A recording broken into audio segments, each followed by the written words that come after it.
ibikorwa by'intoke zawe uri umukozi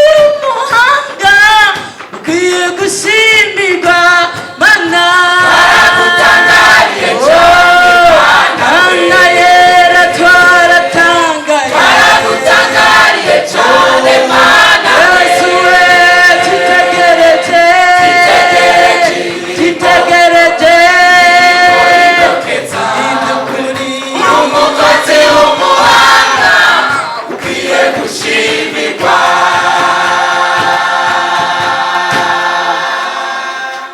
Bona Yesu aje gutora umugeni yamwemeye, azoreba imyambaro y'umugeni, arivyo bikorwa vyo kugororoka. Turi hafi yo kuzobona Yesu aje gutora umugeni yamwemeye, azoraba imyambaro y'umugeni, arivyo bikorwa vyo kugororoka. Mugeni wa Yesu itegure, ari hafi yo kuza kutujana mu vyicaro vyiza vyo mw'ijuru, vyateguriwe abamwizera bose. Mugeni wa Yesu itegure, ari hafi yo kuza kutujana mu vyicaro vyiza vyo mw'ijuru, vyateguriwe abamwizera bose.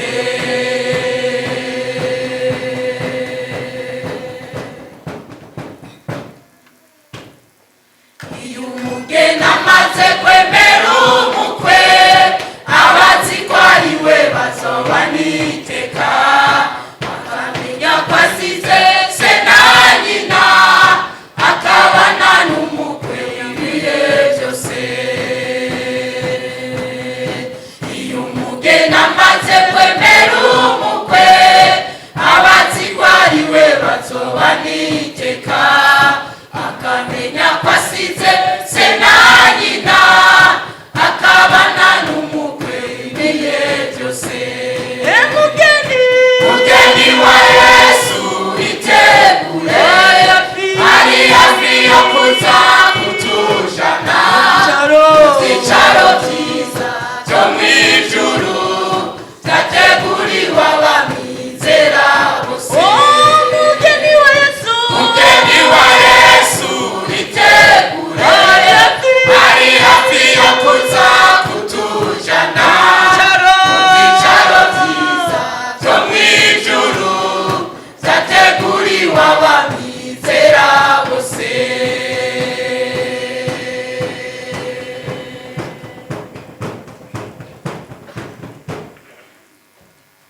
Buzoba ari ubukwe buruta ubwo mw'isi, kuko buzotawa n'abamarayika, nabo bazoba bafise igishika co kuba uwo mugeni wa Yesu.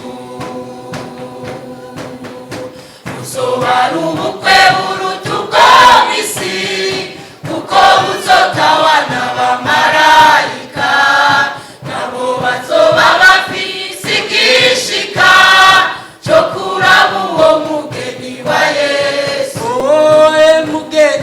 Mugeni wa Yesu itegure, ari hafi yo kuza kutujana mu vyicaro vyiza vyo mw'ijuru, vyateguriwe abamwizera bose. Mugeni wa Yesu itegure, ari hafi yo kuza kutujana mu vyicaro vyiza vyo mw'ijuru, vyateguriwe abamwizera bose.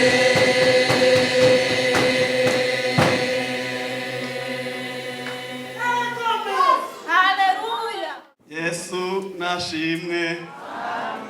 Ego ikorare ntimwari mumenyereye, ariko irabaramukije mu izina rya Yesu Kristo umwami. Rero uyu ni umugwi usanzwe ukorera ibikorwa hano mu Gikungu. Icyo gikorwa kugikora ku munsi wa kabiri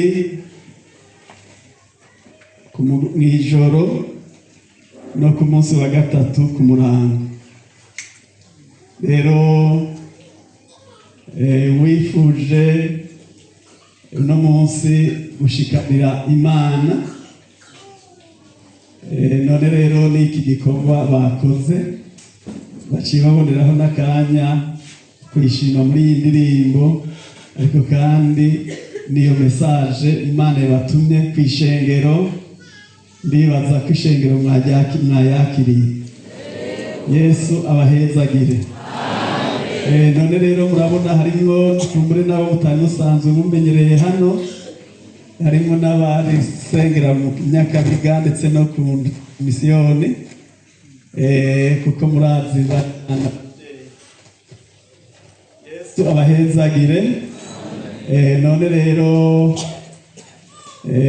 twumva ko ijambo ry'Imana riravuga ngo uzobahezagira nanjye ngo nzogira gute? Nzomuhezagira.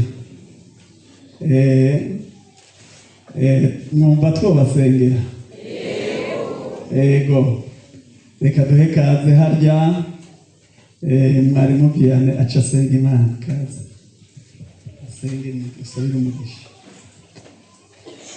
Turagushimiye Mana Data wa twese uri mu ijuru, turagukengurukiye nyaguhora ku ngoma, mu izina rya Yesu. Wa muririmbyi yavuze ngo ibi bintu ni Yesu yabikoze. Tunezerewe, amen. Turanezerewe mu izina rya Yesu. Uwo kwinjira mu mutima umwe w'umuntu wese araha yobona mu munezero urimo. Urakoze uragahezagirwa, urakoze kuri uno mugwi, urakoze kuri ino mesaje, kuko nyuma yo kugushikanira mu izina rya Yesu, nk'uko umukozi wawe yabivuze ajya muri Maraki, egome ngo kugira mu nzu y'Imana habe mu ibyo kurya bikwiye. Mu izina rya Yesu aba baraguhezagiye, barahezagiye ishengero. Yesu none nawe bahezagire mu izina rya Yesu. Bahezagire, uhezagire umwe wese mu izina rya Yesu. Uhezagire imiryango bavamwo mu izina rya Yesu. Uhezagire n'utwato bacumbamwo, ntituze tuburemo ibyo kurya mu izina rya Yesu. Mu izina rya Yesu zobukoze papa, zobibuke mu bihe bigoye no mu bihe byoroshe mu izina rya Yesu. Urakoze kuri Imana y'ukuri. Hanyuma rero uzobahe no kuzokubona, uzobahe herezo ryiza, bazorangize nk'uko abagororotsi barangiza mu izina rya Yesu. Ntihagire n'umuzemera kwaba igitambo, kwaba ingeza abadayimoni. Turabasengeye, turasengeye ingo zabo, turasengeye abana babo, turasengeye abatandukanye babo mu izina rya Yesu. Urabavugisha, urabaha umugisha, turabatureko umugisha utagabanije mu izina rya Yesu.